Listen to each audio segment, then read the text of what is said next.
வேதாளம் பாதாளம் யாவையும் வென்ற வீரமுள்ள திருநாமம் அது. வேதாளம் பாதாளம் யாவையும் ஜெயித்த வீரமுள்ள திருநாமம் அது. நாமும் வென்றிடுவோம் இந்த நாமத்திலே, நாமும் வென்றிடுவோம் இந்த நாமத்திலே. இயேசு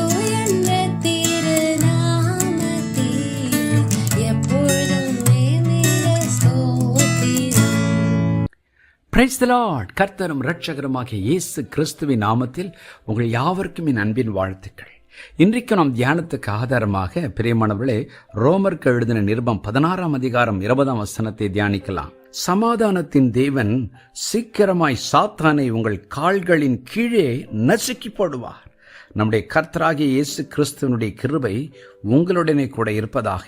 ஆமென். Romans 16:20 And the God of peace will crush Satan under your feet shortly. The grace of our Lord Jesus Christ be with you. Amen. பாருங்கள், தேவனுடைய ஆவியானவர் சொல்கிறார், சமாதானத்தின் தேவன் சாத்தானை உங்கள் கால் கீழ் நசுக்கி போடுவார். இயேசு கிறிஸ்து இந்த பூமிக்கு வந்ததின் பிரதானமான நோக்கங்கள் 2.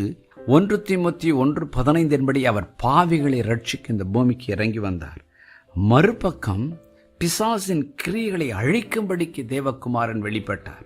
1 யோவான் 3 அதிகாரம் 8 இப்படியாய் சொல்லுகிறது, பாவம் செய்கிறவன் பிசாசினால் உண்டாயிருக்கிறான், ஏனெனில் பிசாசானவன் ஆதி முதல் பாவம் செய்கிறான். பிசாசினுடைய கிரியைகளை அழிக்கும்படிக்கே தேவனுடைய குமாரன் வெளிப்பட்டார். 1 John 3:8 He who sins is of the devil, for the devil has sinned from the beginning. For this purpose the Son of Man was manifested, that he might destroy the works of the devil. பாருங்கள், பிசாசின் கிரியைகளை அழிக்கும் படிக்கு தேவகுமாரன் வெளிப்பட்டார். இயேசு கிறிஸ்துவனுடைய பிறப்பு, ஊழியம், மரணம், உயிர்த்தெழுதல் ஒரு பக்கம் பாவிகளுக்கு பெரிய ரட்சிப்பையும் பாவ மன்னிப்பையும் கொடுத்து நித்திய ஜீவனுக்கு ஏதுவாய் நடத்தினாலும், மறுபக்கம் அந்த பாவத்திற்கு காரணமான பிசாசின் கிரியைகளை அவர் அழிக்கிறாராம். பிசாசுகளை அந்த எல்லைகளை விட்டு விரட்டி நித்திய நாளிலே அதை நசுக்கி போட போகிறாராம். நியாயத்தீர்ப்பின் நாளிலே அதை முற்றிலுமாய் அழிக்கப் போகிறாராம். இன்றைக்கு நமக்கு ஒரு அற்புதமான வார்த்தையை சொல்கிறார். நான் இந்த உலகத்தையும் மாமிசத்தையும் பிசாசையும் ஜெயித்தேன், பாதாளத்தை ஜெயித்தேன், வேதாளத்தை ஜெயித்தேன், சாத்தானை என் கால் கீழ் நசுக்கி போடுகிறேன் என்று வார்த்தை அருளியிருக்கிறார். இன்றைக்கு நாம் சொல்வோம், ஆண்டவரே, நீர் எனக்காக பாதாளத்தையும் வேதாளத்தையும் ஜெயித்தபடினால் நானும் ஜெயமெடுப்பேன் என்று சொல்லுவோம். கொலோசியர் 2 அதிகாரம் 15 வேதம் சொல்லுகிறது, சாத்தானை சிலுவையிலே வெற்றி சிறந்தாரா. இன்றைக்கும் இந்த வார்த்தைகளை கேட்டுக்கொண்டிருக்கிற தேவஜனமே, உங்களுக்குள்ளும் எனக்குள்ளும் வாழ்கிற இயேசு கிறிஸ்து சாத்தானை ஜெயித்தவர், அவன் கிரியைகளை அழித்தவர், அவனை நசுக்கி நம்முடைய கால்களின் கீழ் போடுகிறவர். இன்றைக்கு ஆண்டவரிடத்தில் சொல்வோம், ஆண்டவரே, என் வாழ்க்கையிலும் கூட பாவத்தையும் சாபத்தையும் வியாதிகளையும் கொண்டு வருகிற சத்துருவை நீர் நசுக்கி போடும் ஆண்டவரே. நீர் அதற்குத்தான் சிலுவைக்கு போனீர் என்று நான் விசுவாசிக்கிறேன் என்று சொல்லி ஜெபம் பண்ணுவோமா? பரலோக பிதாவே, இன்றைக்கும் உம்முடைய பிள்ளைகளாகி நாங்கள் இயேசுவின் நாமத்தில் உம்மை தேடி வந்திருக்கிறோம்.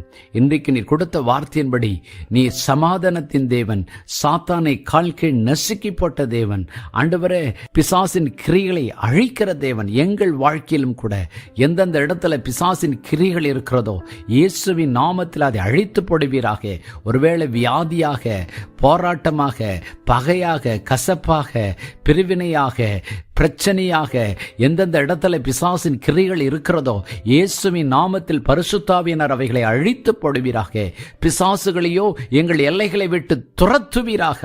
நீர் கொடுத்த வார்த்தையின்படி சீக்கிரமாய் சாத்தானை உங்கள் கால் கீழ் நசுக்கி போடுவார் என்ற வார்த்தையின்படி எங்கள் எல்லைகளிலே சத்துருவின் வல்லமைகளை ஆவியானவர் முடக்கி போடுவீராக. அதன் நிமித்தம் ஒரு சுகம், ஒரு சமாதானம், ஒரு ஒற்றுமை, ஒரு நன்மை ஒவ்வொருவருக்கும் உண்டாகச் செய்யும். இயேசுவின் நாமத்தில் பிதாவே, ஆமென்.